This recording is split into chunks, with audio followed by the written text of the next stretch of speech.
So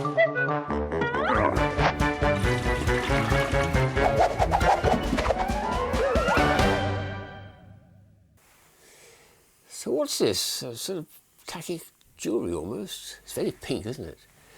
Well, it's a lovely demonstration of refractive index. I'll tell you what I mean. If you pour some water in there, and it's got a little grid at the top which allows you to do that, something quite remarkable happens. Oh my, look at that. Suddenly a creature, give me a few taps, appears inside. Where does it come from? Well, of course it was always there, but it was just been hidden. There's a few bubbles here and there. There's one sitting on his nose, but oh, well, I can't get rid of it. But it's a funny little mythical creature, sort of thing that some young children would like, because it's got a sort of dinosaur and wings of a dragon, and it's a very charming little face. Where did it come from? Well, it was always there, but if I reverse the process and pour the water out, that figure will disappear behind a mass of spheres, little plastic spheres. The point is, those plastic spheres are those tiny little grains you put into water for 2 hours, and they grow to that size, and they're frankly about 90 or 95 or 99% water. So the refractive index of those little spheres is the same as the water. Now it's disappeared again. You cannot see it. It is there, but it's all but invisible. Pour the water back in again, and it appears. And then I'll take it out and show you what it really looks like. Extraordinary. Very visible. And here's the item itself. We'll probably lose a few of the balls coming out as I take it out, because they seem to bounce everywhere. Not only are they very slippery, they're very bouncy too. Oh, one ball falling out there. Oh, all over the place. Never mind. There we are, there's the creature himself. So it appears very clearly when the water's in there, and completely disappears when there's no water and there's lots and lots of little bubbles. Wonderful demonstration of a bit of light physics for children, but something for them to play with as well. You know, this is the time of the year when we've got toy fairs and things coming along, and sometimes I find these things at the toy fair, sometimes outside the toy fairs, but it's, for me, a very exciting time because I'm finding a lot of interesting stuff.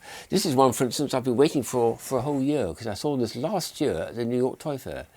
It wasn't for sale because it was just part of the decor on the stand, and I said, where did it come from? They wouldn't tell me, but I saw it again in London, and it's a egg timer, of course, well, a sand timer, I suppose.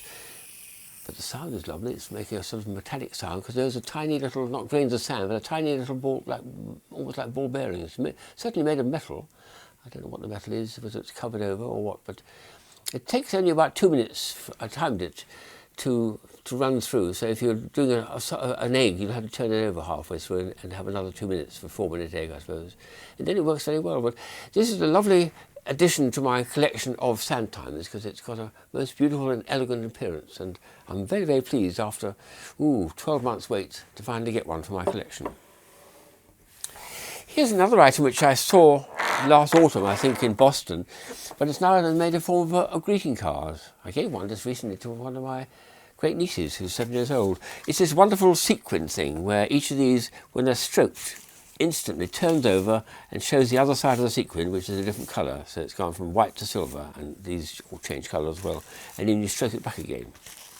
For small kids, there's something extra about this, which is very nice, which I pointed out to my great niece, and that is, when you're about a week after the birthday and it's all time to throw the cards away and move on, this one you don't need to do that quite, because you can unpeel that, it's sticky backed, and it's a soft material it's been stuck onto, and then you can stick that onto your school satchel or an exercise book and enjoy playing with this little creature over and over again, even though the card's been thrown away and the birthday is long past. So I like the idea of something with a double purpose. At the time of a birthday, it's a lovely gift to get, and it's ongoing. You can play with it for a long time afterwards. A nice one, that. Here's something I think I picked up at the London Toy Fair. It had more to it than I realised, because these are all ballpoint pens, and surprisingly they're all truly coloured. So often I see these ones where they have the same blue or black colour, but every one of these is actually brightly coloured. That's a sort of lovely deep blue colour, and there's one over here which is going to be a lovely orange colour when I get him out. There we are. And one at the end is probably a grey. I think we'll try the grey. Look steady. Yeah, that's grey. So they're all true to the colour of the pen itself, but the extra bit of fun with these is they are magnetic. Every one of them has got a magnet here and a magnet at the other end. So as well as having fun and drawing pictures and essays and things, the kid can also enjoy a little bit of geometry and start making, well, I'll have a go at making a tetrahedron, one of my favourite objects. I just want 3 of these. Let's have a bright one at the end here, shall we? And there we are, as a tetrahedron. So here's a bit of fun for children. They can actually use these as pens for their essays or their drawing exercises. At the same time, they can play some geometry and make figures on it. I think there are ball bearings I've got to dig out, which you can put on the end to make them look prettier. But it's a lovely idea to have something which has got an extra function other than just being pens, magnetic pens. A lovely addition to my collection. The last item is an extraordinary one. It's a wind-up, and I've got a lot of these little mini wind-ups in my collection, but this does something I've never seen done before, so I'm very pleased to be given it by a friend. You wind it up, he walks, oh, what's happening here? Look, oh my goodness me, look at that. Goodness me, all coming out from his backside too. What a strange diet he's got, isn't he? So this is a lovely addition to my collection of unusual mini wind-ups. Even though I'm a bit puzzled by the colour of these pieces, but what do you think? I think it's a wonderful one. So this is the time of the year when I'm finding very exciting, interesting new ideas, and I can't wait to see what I can find next.